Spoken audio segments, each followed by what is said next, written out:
In this session of the Pediatric Emergency Medicine Fellows Research Design course, we will discuss data collection.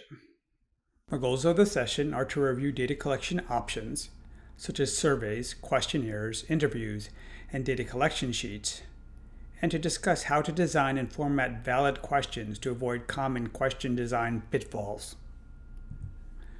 We have completed all the preparatory steps in the research process.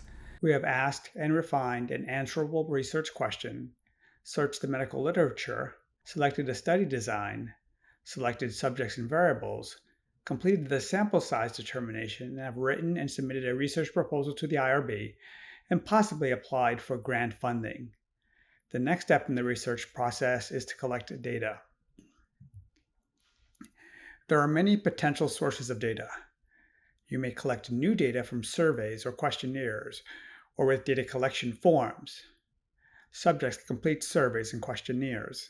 The investigator complete data collection forms based on observations, assessments, or by interviewing subjects. You can also collect existing data from electronic medical records and administrative and clinical databases. Clinical databases such as the Pediatric Trauma Registry and the Pediatric Airway Registry are more likely to contain the data that you are looking for than the electronic medical record or administrative databases. Questionnaires and surveys are generally efficient, uniform, less expensive, and require less time to complete. Interviews can get at complex issues, are able to provide guidance, prompts, and explanations as needed, and ensure completeness, but take more resources to complete. Whatever data source that you use requires careful attention to the questions being asked. For each question, ask what construct is being measured, how is it being defined, how is it measured, how is the resulting data analyzed, and how much does the model represent reality or construct validity. We will use designing effective survey questions as an example throughout this session, with the same principles applied to designing interviews and data collection instruments. Survey design is a science. There are textbooks and courses and experts in the field that can help you design better surveys. In this session, we'll focus on the basics of data collection. A survey or interview is used when data is required directly from individuals.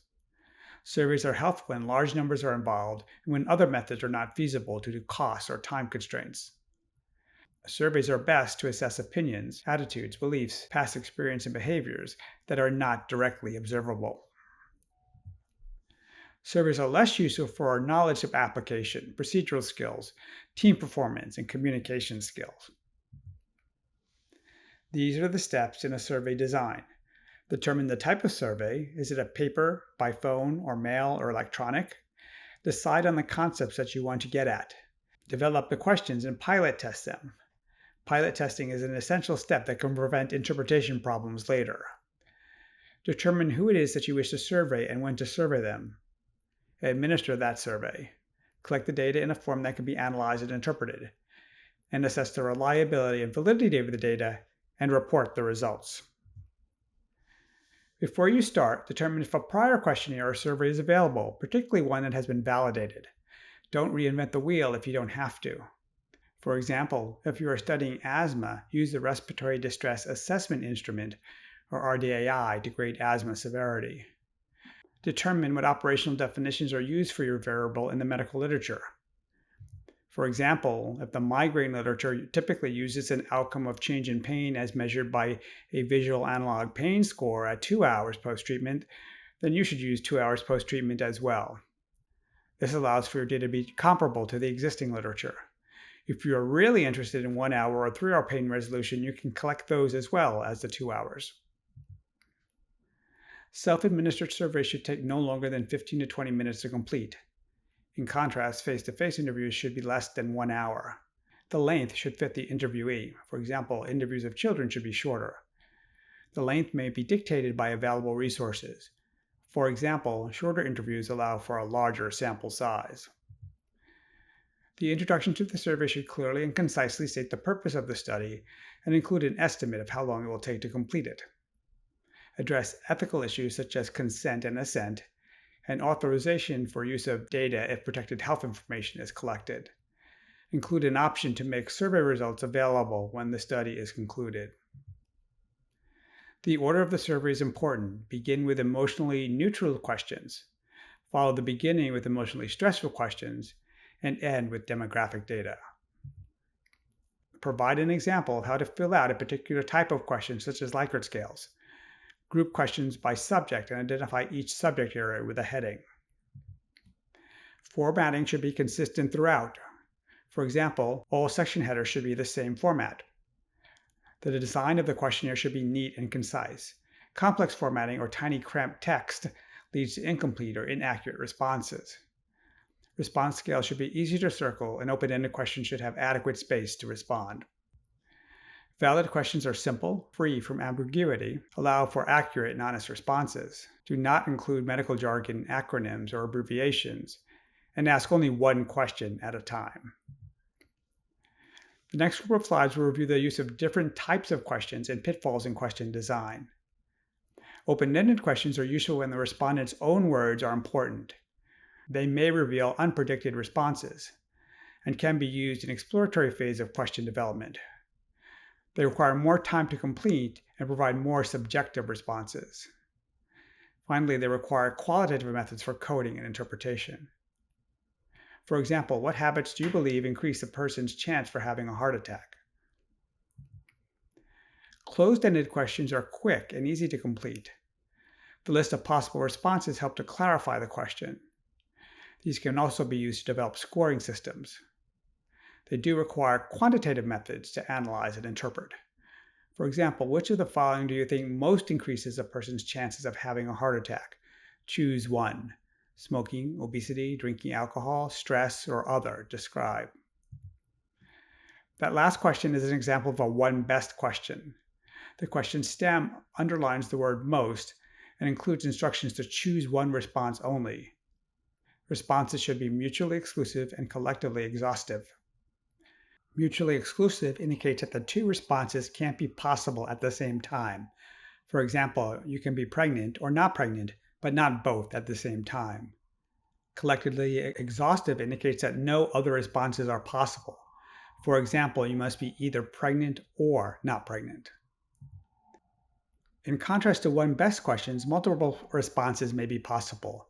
For example, which of the following do you think increases a person's chance of having a heart attack? The question stem does not include the phrase most increases, and there is no instruction to choose only one response. Each of the responses includes a yes, no, and don't know response option. There is evidence that forced choice questions yield more accurate data than check all that apply questions. Forced choice questions requires the respondent to focus on each response. There are several alternative response formats. These include other, please specify, unknown or don't know, prefer not to answer, and not applicable. I conducted a survey of emergency medicine residents' knowledge of critical appraisal concepts. We included an unknown or don't know response to avoid the survey being inaccurate due to forcing the respondent to guess at an answer. Branching questions are also known as skip logic. These filter out questions that do not apply. For example, have you taken PALS, yes or no? If yes, what year of training were you in when you first took the course? If no, go to question X. If using a paper format, question X should be easy to find.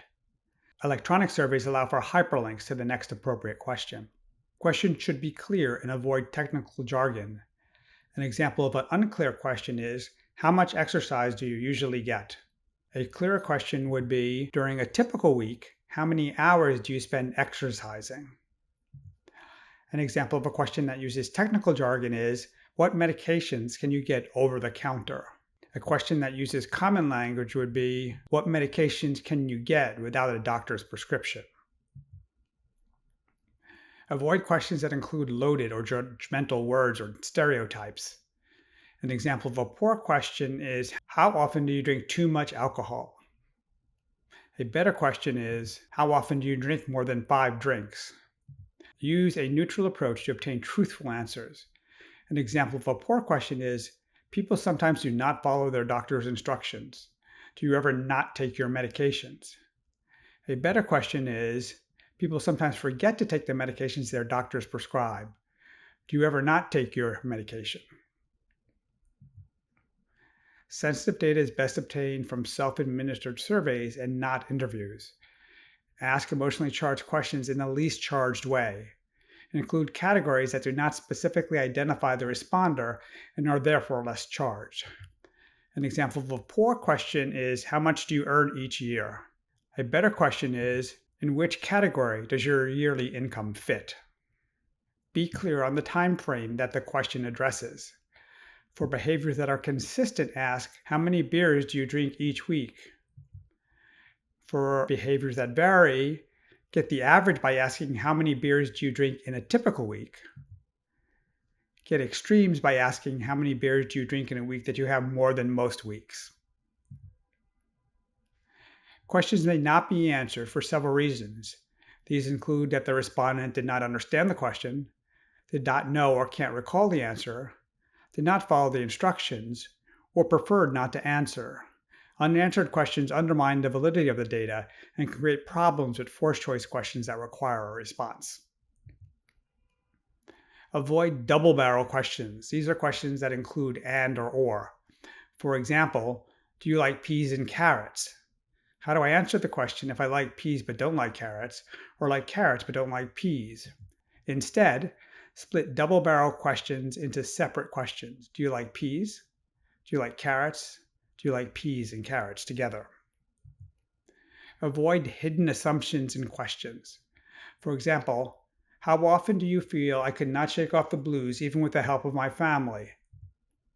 This question does not apply to everyone. It assumes that the respondent has depressive episodes and that a family is both available to give help and actually gives help.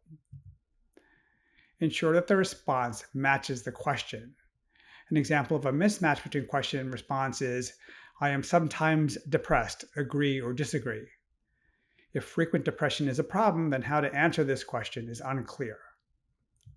An example of a better question would be, how often are you depressed? Never, seldom, often, or very often.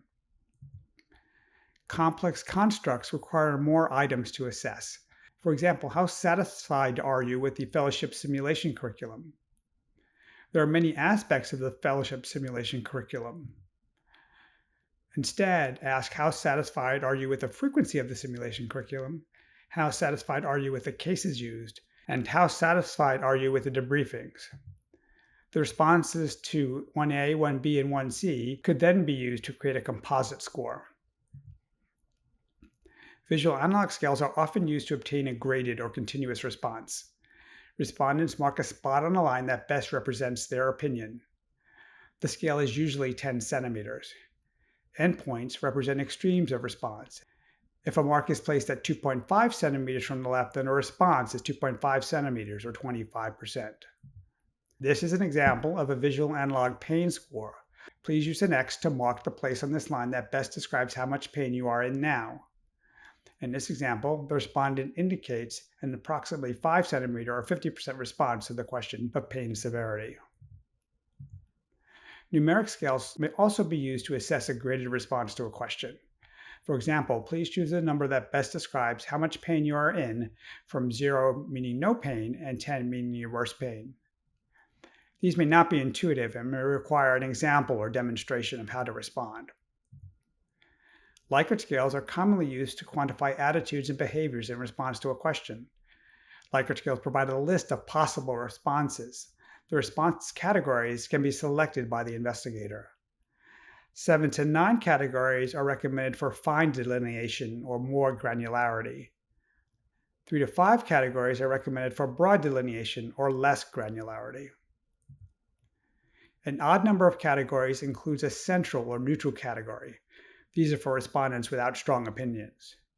An even number of categories does not have a central or neutral category and forces respondents to choose a direction or response. This is an example of a Likert scale. The instruction is to circle the number that best describes your opinion for each of the 3 questions.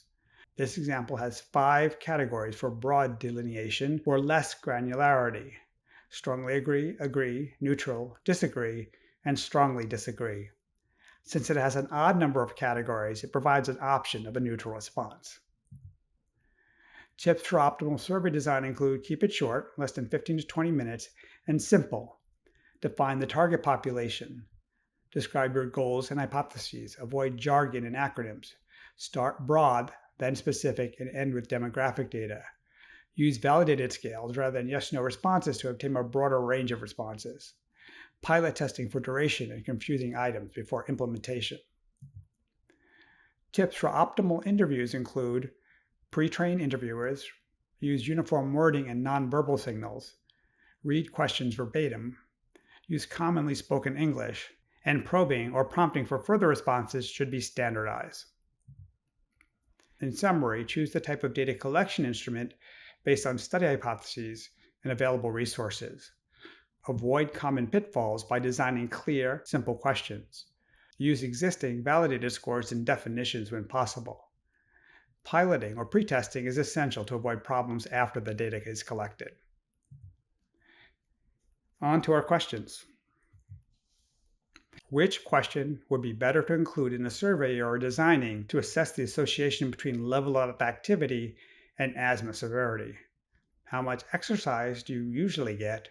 Or, during a typical week, how many hours do you spend exercising? The answer is B. During a typical week, how many hours do you spend exercising? Question A is unclear. It is unclear how to respond to the phrase, how much exercise? Which question would be better to include in a survey of parents to determine their knowledge of a medication's availability without a prescription? What medications can you get without a doctor's prescription? Or what medications can you get over the counter? The answer is A. What medications can you get without a doctor's prescription? Question B includes the phrase over the counter, which is medical jargon. Avoid the use of medical jargon, acronyms, and abbreviations that may confuse the respondent. Which question would you ask to determine the average number of beers consumed in a week by an adolescent presenting to the ED with alcohol intoxication? How many beers do you drink in a week? How many beers do you drink in a typical week? How many beers do you drink in a week when you have more than most weeks? The answer is B. How many beers do you drink in a typical week? Question A could be used to assess the number of beers if drinking is consistent from week to week. Question B and C could be asked to assess drinking that is variable from week to week. In question B, the phrase in a typical week could be used to determine an average. In question C, the phrase in a week when you have more than most weeks would provide an assessment of the extremes. Which question would you include to assess the pediatric resident's viewpoint on the value of the simulation curriculum? How satisfied are you with the simulation curriculum? Or how satisfied are you with the frequency of the sessions, the cases used, and the debriefings? The answer is B. The simulation curriculum is a complex construct. There are many aspects of the curriculum that can be assessed. This requires more items to assess. Using the 3 questions in answer B would allow you to assess the different aspects of the simulation curriculum, its frequency, the cases used, and debriefings. This would provide more insight into what is going well and what requires improvement. The next topic in the Pediatric Emergency Medicine Fellows Research Design course is on data management.